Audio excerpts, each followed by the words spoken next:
पर्वत गांव नाम का एक गांव था। उस गांव के पास ही एक बहुत बड़ा ज्वालामुखी था।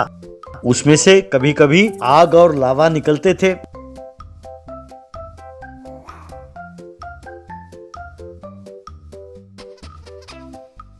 उसे देखने के लिए पर्यटक दूर दूर से आते थे। इसीलिए उस पहाड़ पर बहुत सारी दुकानें, बहुत सारे ठेले थे। वहाँ बच्चों के मनोरंजन के लिए एक पार्क भी बना हुआ था। वहीं पर भीकू नाम का एक युवक फोटो खींचकर अपना गुजारा करता था। गले में एक कैमरा लटकाकर और हाथ में एक प्रिंटर लेकर वो घूमता रहता था, ये कहते हुए, फोटो खींच लो भैया, फोटो एकदम बढ़िया फोटो, केवल 100 रुपए में एक फोटो, अभी के अभी तुरंत आपको प्रिंट निकाल कर दूंगा साहब। आइए सर, आइए मैडम, एकदम बढ़िया सी यादगार इस फोटो में आप कैद कर लीजिएगा। कहकर वहाँ चक्कर लगाता रहता था। इस तरह किसी फैमिली के फरमाइश पर वो ज्वालामुखी के पास उनको खड़ा करके उनका फोटो निकालकर वहीं के वहीं प्रिंट निकालकर उन्हें देता और उनसे पैसे लेता था।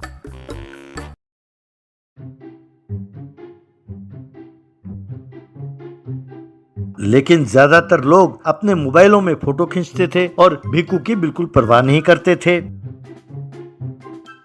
इस तरह भिक्कू के कई दिन तो ऐसे भी गुजरे जब उसने एक भी फोटो नहीं खींचा, इसलिए वो कई बार दुखी होता था।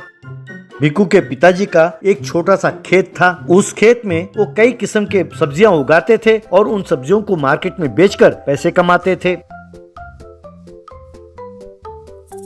एक दिन सूट बूट पहनकर एक आदमी उस ज्वालामुखी के पास आया। भिक्कू उस आदमी से, साहब एक फोटो खिंचवाइए साहब, सिर्फ 100 रुपए, मैं आपको यहीं पर प्रिंट निकाल कर दूंगा साहब। सर प्लीज सर, एक फोटो खिंचवा लीजिए सर। तब वो आदमी, नहीं भैया, मेरे पास आईफोन है और तुम आईफोन के फोटो का क्वालिटी जानते ही हो, मुझे फोटो की जरूरत नहीं है भैया। तब भिक्कू, सर ऐसा मत कहिए प्लीज सर, सिर्फ एक फोटो खिंचवा लीजिए। सवेरे से मैंने एक भी फोटो नहीं खींचा सर, मैं आपके हाथ जोड़ता हूँ सर, प्लीज एक फोटो खिंचवा लीजिए, मना मत कीजिए सर। तब उस आदमी ने अपनी जेब से 100 रुपए निकाला और कहने लगा, मुझे फोटो वोटो नहीं चाहिए, ये मेरे तरफ से भीख समझ लो। भिक्कू हैरान होकर, सर मैं कोई भिखारी नहीं हूँ सर, मैं फोटोग्राफर हूँ सर। तब वो आदमी, क्यों गुस्सा आया? जानते हो मैं कौन हूँ? मैं देश विदेश घूमता हुआ मोटिवेशन स्पीच देने वाला मोटिवेशन स्पीकर हूँ। लाखों लोग मेरी मोटिवेशन स्पीच सुनने के लिए एडवांस बुकिंग करते हैं। बहुत सारे लोग मेरे बातों से प्रेरित होकर अपनी मुसीबतों को पार करते हुए जिंदगी में विजयी हुए हैं। मैं 1 घंटे का लाखों में फीस लेता हूँ। मेरा नाम है वीरेंद्र नाथ। ये जो तुम फोटो खींचने के लिए कह रहे हो ना, और मंदिर के पास जो भिखारी बैठकर मांगता रहता है, मेरी नजरों में तुम दोनों एक समान हो। तब भिक्कू, क्या करें सर, मैं पढ़ा लिखा हूँ नहीं और मुझे कहीं नौकरी मिलती नहीं। एक आदमी था जिसके पास मैंने फोटो खींचना सीखा, उनके मृत्यु के बाद ये काम मैं कर रहा हूँ सर। जब से ये मोबाइल आया है हम जैसों का कोई धंधा चलता नहीं है सर। कहकर दुखी हो रहा था। तब वीरेंद्र नाथ, देखो बेटा, इस दुनिया में जो सबसे अमीर लोग हैं ना, एक वक्त था जब वो तुमसे भी ज्यादा गरीब थे। हमारी जिंदगी में गरीबी कभी रोड़ा नहीं बन सकती बेटा। गरीब पैदा होना बुरी बात नहीं है बेटा, क्योंकि वो हमारे हाथ में नहीं है, लेकिन गरीब मरना वो हमारी गलती है बेटा, क्योंकि हमारी जिंदगी का बागडोर हमारे हाथ में है। तुम जवान हो, समझदार हो, ध्यान से सोच कर काम करो, जीत तुम्हारी होगी बेटा। All the best. कहकर वहाँ से चला गया। भिक्कू का दिमाग हिल गया।